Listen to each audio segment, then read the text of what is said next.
নমস্কার।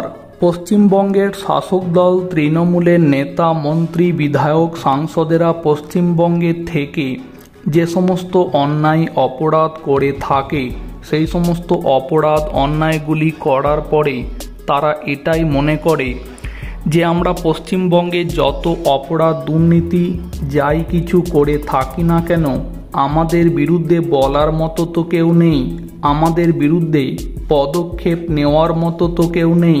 কিন্তু এবার সেই ভ্রান্ত ধারণা যে একেবারে ভেঙে গেল, সেটা বলার অপেক্ষা রাখে না। খবর অনুযায়ী এবার যেমনটা জানতে পারা যাচ্ছে, এবার তৃণমূলেরই এক সাংসদকে 50 লক্ষ টাকা ক্ষতিপূরণ দিতে হলো। মানহানির মামলায় মুখ পুড়ল তৃণমূল সাংসদ সাকেত গোখেলের। সোমবার দিল্লি হাইকোর্ট রাজ্যসভার সদস্য সাকেত গোখেলকে মানহানির ক্ষতিপূরণ বাবদ 50 লক্ষ টাকা এবং সোশ্যাল মিডিয়ায় প্রকাশ্যে ক্ষমা চাওয়ার রায় দিয়েছে। শুধু এখানেই শেষ নয়, এই ক্ষমা ভিক্ষার বার্তাটি অন্ততপক্ষে 6 মাস তার এক্স হ্যান্ডেলে থাকতে হবে বলেও নির্দেশে জানিয়েছে আদালত। প্রাক্তন কূটনীতিক লক্ষ্মী পুরী তাঁর বিরুদ্ধে মানহানির মামলা করেছিলেন। বিতর্কের সূত্রপাত রাষ্ট্রসংঘে নিযুক্ত ভারতের প্রাক্তন assistant secretary general Lakshmi Puri সম্পর্কে অবমাননাকর টুইট করা থেকে।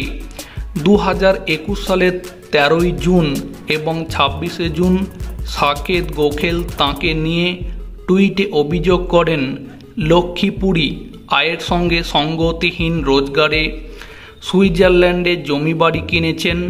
সাকেতকে ওই টুইটে লক্ষ্মী পুরীর স্বামী কেন্দ্রীয় পেট্রোলিয়াম ও প্রাকৃতিক গ্যাস মন্ত্রী হরদীপ সিং পুরীর নামও যুক্ত করেন।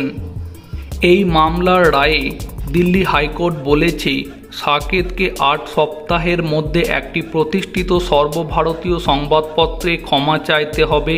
2021 সালেই প্রাক্তন কূটনীতিক পুরী অভিযোগ করে বলেন, সাকেত গোখেলের দাবি সম্পূর্ণ মিথ্যা এবং বাস্তবিক ভিত্তিহীন।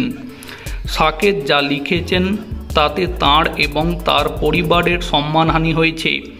তার আয় সম্পর্কে সাকেতের দাবিরও কোনো ভিত্তি নেই। রাষ্ট্রসংঘের বাণিজ্য এবং উন্নয়ন সংক্রান্ত সম্মেলনে যোগ দিতে তিনি ডেপুটেশনে গিয়েছিলেন।